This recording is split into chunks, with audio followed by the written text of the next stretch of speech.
Je me sens pas coincé par le petit écran, en fait. Je trouve que ça me donne l'opportunité de dire beaucoup en peu de temps.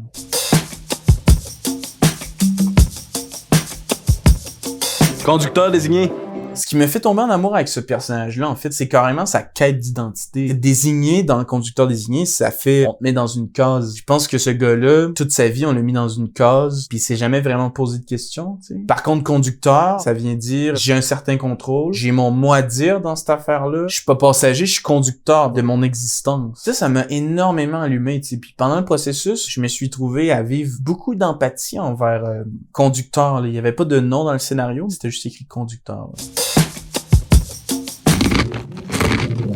Ça a été un vrai cadeau parce que pour un acteur, avoir un gros plan comme ça, c'est une opportunité de parler de plus près aux spectateurs, tu sais. Moi, je dis souvent que le gros plan, c'est l'œuvre qui se rapproche, pour te dire un secret. Puis moi, je prends ça au sérieux, là, tu sais.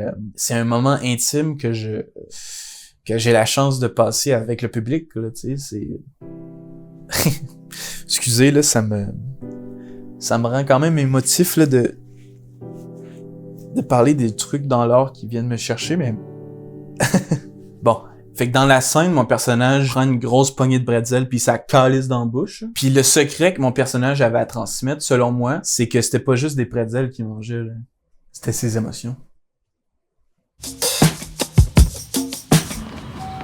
Au premier regard, mon personnage, c'est quelqu'un qui rentre à l'intérieur d'un dépanneur, mais quand on regarde un peu plus profondément, on réalise que c'est encore un gars qui rentre dans un dépanneur. Je pense que celui-là, c'est plus what you see is what you get, en fait.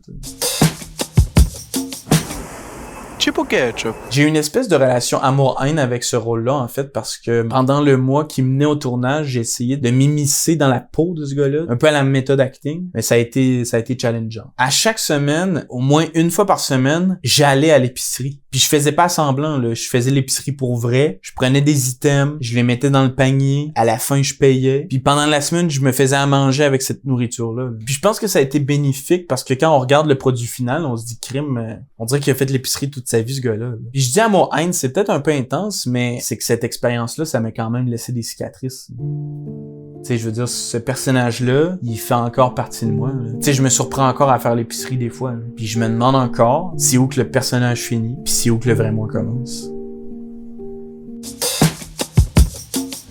Pas grave, il s'endort toujours après 2 minutes. Ça a été une vraie leçon de less is more, en fait, là, parce que oui, je suis à l'écran que quelques secondes, puis je fais juste dormir, mais c'est un des rôles dont je me fais le plus parler. Puis je pense que c'est parce que ce gars-là, il parle aux gens. Je pense qu'on se reconnaît dans lui. On a tous déjà dormi, on connaît tous quelqu'un qui dort. Je pense qu'en général, le sommeil, c'est quelque chose qui nous relie en tant qu'humanité. Puis moi, ce que je recherche dans l'art, c'est cette connexion-là avec l'autre. C'est ce moment-là où t'oublies t'es qui, t'oublies où t'oublies les tracas du quotidien, puis tout ce qui existe, c'est ce lien-là avec une œuvre qui vient te chercher. Là. Cette œuvre-là, en quelque sorte, elle te dit « t'es pas tout seul là-dedans. » là, tu sais.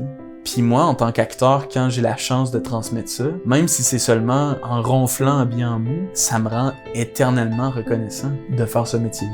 En fait, c'est drôle parce qu'au départ, quand j'ai reçu le scénario, je pensais qu'on m'avait envoyé le mauvais texte. Je voyais pas mon personnage, mais c'est parce qu'il était seulement dans les didascalies. Mais finalement, on se rend compte qu'il est instrumental au tout. C'est un peu comme une brique dans un building. Tu sais, t'enlèves une brique d'un building, le building s'effondre, là.